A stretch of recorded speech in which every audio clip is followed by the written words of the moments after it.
جو فن کی اور شاعری کی اور ادب کی جو روایات ہیں اور جو اس کا جو اس کے جو تناظر ہیں اس کو اس خوبصورتی سے اپنے عروج تک پہنچایا ہے کہ میں سمجھتا ہوں دونوں کلاسیکل نظمیں ہیں، دونوں کلاسیکل ہیں اور امر ہیں.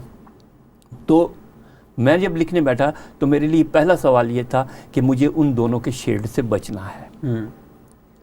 بالکل ایسا کہیں کوئی مصرع، کوئی ایسا شعر اس میں نہیں ہونا چاہیے کہ جس پر کوئی میرا دوست یا میرا کوئی ہم اثر یہ کہے کہ یار یہ تو ساحر سے متاثر ہوئی ہے یا یہاں پر آپ جو ہیں یہ مختوم سے متاثر ہوئے ہیں.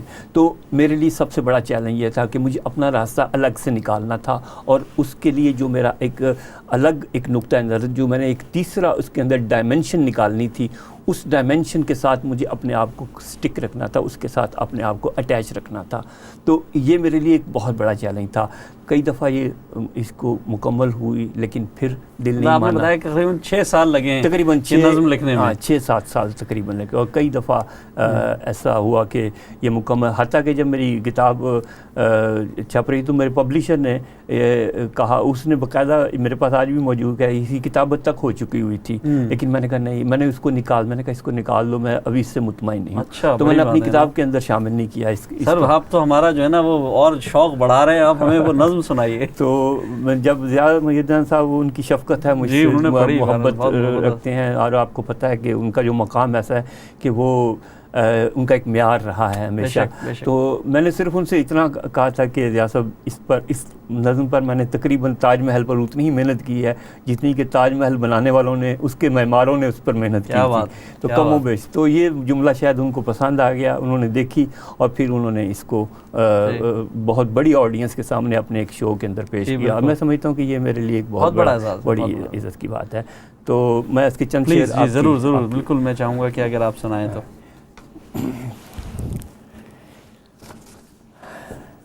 نظم کا عنوان تو تاج محل. تاج محل. میری غریب محبت کی آرزو ہے یہی، میری غریب محبت کی آرزو ہے یہی کہ ایک تاج محل میں بھی تجھ کو پیش کروں. واہ. ایک ایسا تاج محل جس کو دیکھ کر دنیا محبتوں کے خدا پر یقین لے آئے. ایک ایسا تاج محل جس کو دیکھ کر دنیا محبتوں کے خدا پر یقین لے آئے، جو میرے عشق کی عظمت کا اعتراف کرے تو تیرے حسن کی چوکھٹ پہ سرنگوں ہو جائے. کیا بات ہے.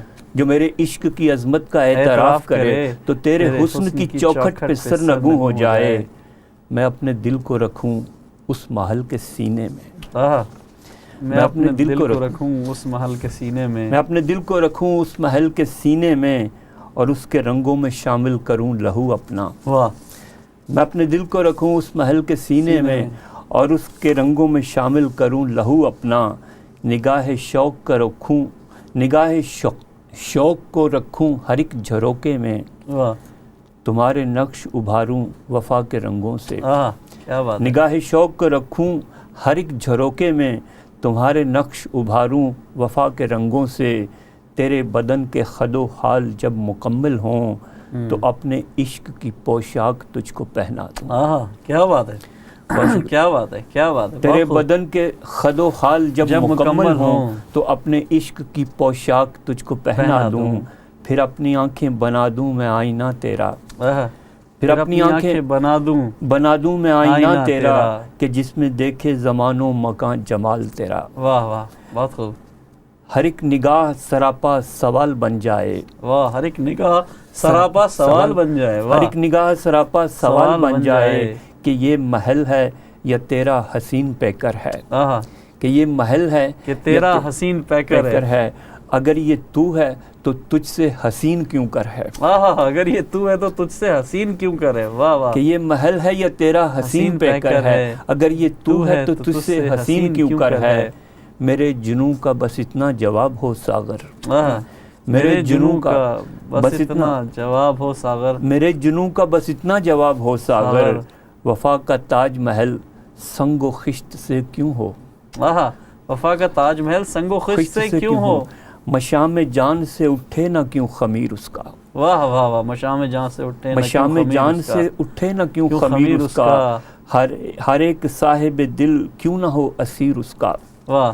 ہر ایک صاحب دل کیوں نہ ہو اسیر اس کا، یہ شاعرانہ تصور کا معجزاتی جمال، واہ، یہ شاعرانہ تصور کا معجزاتی جمال، جو میرے جوہر تخلیق کا ہے اوج کمال، واہ، اسے جو دیکھے وہ بے ساختہ پکار اٹھے، یہ شاہکار جو تخلیق میں یگانہ ہے، واہ، یہ شاہکار جو تخلیق میں یگانہ ہے، کسی کی سچی محبت کا شاخسانہ ہے، ہاں، کسی کی سچی محبت کا شاخسانہ ہے، یہ واہ، شاہکار جو تخلیق میں یگانہ ہے، کسی کی سچی محبت کا شاخسانہ ہے، واہ، اسی کے ساتھ ہے وابستہ ساری سچائی، واہ، جو اس حصار سے باہر ہے سب فسانہ ہے۔ کیا بات ہے، بہت خوبصورت، زبردست۔ بہت شکریہ فاروق بھائی، آپ نے اتنی خوبصورت نظم سنائی اور میں صرف یہ بھی امیجن کر رہا تھا کہ آپ نے اتنے اچھے انداز سے اس کو سنایا ہے تو ضیاء الدین صاحب نے کس قدر قیامت ڈھائی ہے اس کو سنا کر، تو وہ تو ظاہر ہے وہ ایک الگ ماحول، ایک فسو گر مٹی کو ہاتھ لگاتے سونا بنانے والے، کیا بات ہے، بہت خوب، بڑی اچھی بات کہی آپ نے۔ اچھا، یہ تو آپ نے آپ کی ہم نے نظم سن لی، آپ کی غزلوں نے بڑی قیامت ڈھائی ہے جناب، اور ایک شعر جو میں اس وقت بھی پڑھ رہا تھا کہ سیاست شہر دورہ بھی ایک دھوکہ تھی، غالباً اسی طرح، یہ غلط تو نہیں پڑھا؟ سیاست شہر دورہ بھی شہر نہیں، سیاست شہر دورہ بھی ایک دھوکہ تھی، ہمارے شہر میں ساغر فقط، ہمارے شعر بھی ساغر فقط، ہمارے شعر بھی ساغر فقط قصیدہ تھے۔ یہ جو آپ نے اس طرح کی بات کہی تھی، یہ بڑا خوبصورت ایک انداز تھا آپ کا، کہ یعنی کہ سیاست کے حوالے سے جو آپ نے لکھا کہ یہاں بھی سب جھوٹ فریب بھی چل رہا ہے، سارا کچھ اسی طرح کی بات چیت ہو رہی ہے، اور شاعر بھی مطلب قصیدہ۔ تو میں چاہوں گا یہ جو غزل تھی، اگر آپ کو یاد ہے، اگر آپ وہ ہمیں سنانا چاہیں تو میں چاہوں گا کہ وہ غزل آپ سے سنوں ضرور۔ اصل میں ہاں بالکل، یہ شعر جو ہے، یہ اس غزل کا جو پس منظر ہے وہ حالات حاضرہ ہے، ہمارے جو موجودہ حالات ہیں آج کے دور کے، جو، اور یہ صرف میں اپنے ملک کے حوالے سے ہی نہیں کہہ رہا، بلکہ یہ گلوبل جو ایک سچویشن ہے، جب سیاست شہ دوراں سے مراد ہے تو یہ عالمی جو حالات ہیں اس وقت سب چل رہا ہے، جو اس وقت عالمی سیاست کا بادشاہ جو بھی ہے وہ آپ جانتے ہیں۔ بالکل تو یہ اشارہ اس طرف ہے کہ جو عالمی سیاست کا بادشاہ ہے، سیاست شہ دوراں بھی ایک دھوکہ تھی، ایک خاص پس منظر ہے اس کا۔ صحیح بات ہے، بالکل۔ اور پھر اس کے بعد کہ جو ہم اہل قلم ہیں، جتنے بھی ہیں، ہم نے بھی جو ہے نا دل سے نہیں، ہم نے بھی قصیدے زیادہ لکھے ہیں اور سچائی کم بیان کی ہے، ہاں، اور شاہ کے وفادار بننے کی ہم نے سے زیادہ ترجیح ہوتے۔ اگر ہم قلم کے ساتھ مخلص ہوتے تو شاید آج کسی کو اس طرح سے سیاست کے ساتھ کھیل کرنے کی ضرورت نہ پیش آتی۔ تو یہ ایک طرح سے طنز ہے تھوڑا سا، تو وہ غزل اس طرح سے تھی کہ الحمدللہ یہ میں نے عالمی مشاعرے میں پڑھی تھی، لندن کے عالمی مشاعرے میں، تو افتخار عارف صاحب نے اور ظفر اقبال جو کہ اس وقت میں سمجھتا ہوں اردو کے جو صف اول کے شاعر ہیں، انہوں نے مجھے سینے سے لگایا اور اس غزل پر مجھے شاباش دی کافی۔ تو اس کا مطلب یوں ہے کہ شکار ہو گئے ہم سب کہ پر بریدہ تھے، واہ، شکار ہو گئے ہم سب کہ پر بریدہ تھے، جو بچ کے آ گئے وہ بھی بدن دریدہ تھے۔ کیا بات ہے، جو بچ کے آ گئے وہ بھی بدن دریدہ تھے۔ شکار ہو گئے ہم سب کے پر بریدہ تھے، جو بچ کے آ گئے وہ بھی بدن دریدہ تھے۔ فاروق بھائی، میں آپ کو روکوں گا، اصل میں ہمارے یہاں بریک کا وقت ہو جاتا ہے۔ ناظرین، یہ خوبصورت غزل جو ہے یہ ہم انشاءاللہ ان سے سنیں گے بریک کے بعد، کہیں مت جائیے گا، ضرور واپس آئیے گا۔ بہت شکریہ، آداب عرض۔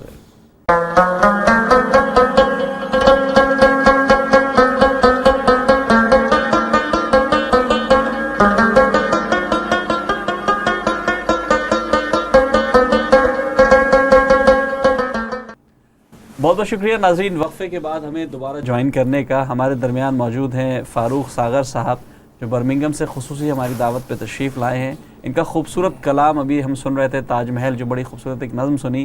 اس کے علاوہ ابھی ہم نے غزلوں کا سلسلہ شروع کیا تھا کہ ہمیں بریک پہ جانا پڑا، اس غزل کا سلسلہ فاروق صاحب ہم وہیں سے جوڑتے ہیں جہاں سے ٹوٹا تھا۔ جی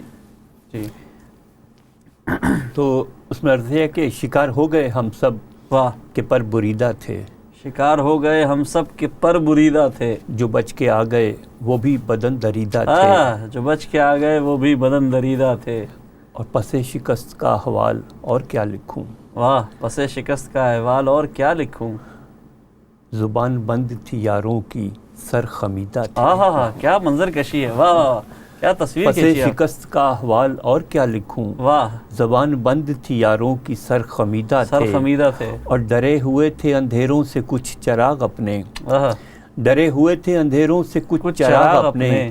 کچھ اپنے بخت کے تارے بھی شب گزیدہ تھے. واہ واہ واہ، کچھ کیا بات. اپنے بخت کے تارے بھی شب گزیدہ تھے، اور لب فرات سے کابل کے کوہساروں تک، واہ واہ واہ واہ، لب فرات سے کابل کے کوہساروں تک ہم ہی تھے مشق ستم، ہم ہی غم رسیدہ تھے. کیا بات ہے، کیا حالات حضرات پہ اپنے بھرپور ایک پوری تاریخ پہ روشنی ڈال دیں جناب. پھر پڑھیے گا یہ شعر تو. یہ جو اس وقت گلوبل پالیٹکس چل رہی ہے، یہ اسی کی ساری پوری غزل اسی کو کور کرتی ہے کہ لب فرات سے کابل کے کوہساروں تک ہم ہی تھے مشق ستم، ہم ہی غم رسیدہ تھے، اور ہمارے زخم گلابوں سے بیش قیمت تھے. کیا بات ہے، ہمارے زخم گلابوں سے بیش قیمت تھے، ہمارے زخم گلابوں سے بیش قیمت تھے، کہ یہ وفا کے گلستان سے چنیدہ تھے.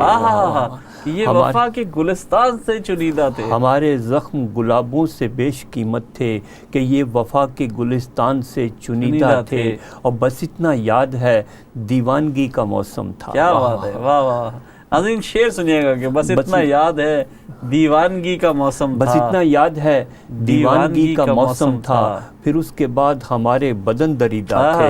پھر اس کے بعد ہمارے بدن دریدہ تھے. بس اتنا یاد ہے دیوانگی کا موسم تھا، پھر اس کے بعد ہمارے بدن دریدہ تھے. اور آخری شعر ہے کہ سیاست شہ دوراں بھی ایک دھوکہ تھی. واہ، سیاست شہ دوراں بھی ایک دھوکہ تھی. سیاست شہ دوراں بھی، اعتراف آ رہے ہیں نا؟ جی جی بالکل، سارے اعترافات آ رہے ہیں جی، آ رہے ہیں نا، اعتراف ہو رہے ہیں نا. یہ ہم نے ان اعترافات سے پہلے لکھا تھا یہ جی کہ سیاست شہ دوراں بھی ایک دھوکہ تھی، ہمارے شعر بھی ساغر فقط قصیدہ تھے. ہمارے شعر بھی ساغر فقط قصیدہ تھے. قصیدہ خان زیادہ تھے. اسی وجہ سے وہ جو ایک رد عمل ہوتا ہے، جو ایک سماجی دباؤ ہوتا ہے، وہ نہیں ڈیولپ ہو سکا. اگرچہ 1 ملین لوگ سڑکوں پہ بھی نکلے، اس کے باوجود قلم کار کا جو قلم ہوتا ہے وہ بعض دفعہ 1 ملین سے زیادہ کام کر جاتا ہے اگر وہ دل سے کام کر رہا ہوتا ہے. تو تھوڑی سی کوتاہی وہاں بھی ہوئی، لہٰذا یہ ساری چیزیں جو ہیں یہ اسی حالات حاضرہ کو جو ہے. آپ نے بہت اچھی خوبصورتی سے ایک روشنی ڈالی سیاست شہ دوراں کے حوالے سے. ہم چاہیں گے جو ایک روایتی آپ کا انداز ہے غزل کا، جو بھرپور آپ غزل، جو ایک کلاسیکل غزل ہے، میں نے دیکھی ہے ماشاءاللہ، بہت خوبصورت آپ نے کہی. ان میں سے چند ہمیں غزلیں اگر آپ پیش کریں تو ہمارے ناظرین بڑے. میں آپ کو روایت سے جڑی ہوئی، میں تھوڑا سا روایتی آدمی ہوں، بالکل ہونا چاہیے، بلکہ روایتی بھی ہوں اور تھوڑا دیہاتی بھی ہوں. تو پکے روایتی ہو گئے نا اب تو. اپنی روایت سے جڑا رہنا مجھے اچھا لگتا ہے. تو یہ ایک زبان کا شعر میں آپ کو سناتا ہوں، شاید آپ کو اس میں زبان کی چاشنی ملے گی. اگر مجھے یہ مل جائے یہاں تو میں کوشش کرتا ہوں کہ، کیونکہ میں ابھی دیکھ رہا تھا ماشاءاللہ آپ کی خوبصورت غزلیں، جو آپ نے ابھی کہا تھا کہ رہی خلوص کی زنجیر میرے پاؤں میں، جی جی، وگرنہ راستے میرے تھے کہکشاؤں میں والی بات، جو بڑی خوبصورت آپ نے بڑی خوبصورتی سے یہ بات کہی تھی. جی جی. تو اس حوالے سے مجھے اندازہ ہوا کہ آپ کی کلاسیکل. اچھا ایک کام کرتے ہیں کہ ہم ایک سیگمنٹ کر لیتے ہیں، آپ اس کو کرتے ہیں. ناظرین ہمارا اگلا جو سیگمنٹ ہے وہ ہے گوشہ ظرافت. چلتے ہیں دیکھتے ہیں آج کے گوشہ ظرافت میں ہمارے لیے کیا موجود ہے.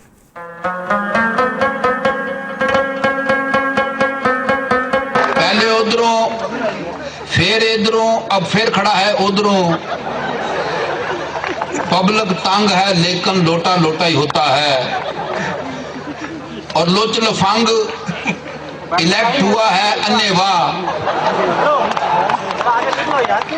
لوچ لفنگ الیکٹ ہوا ہے انے واہ.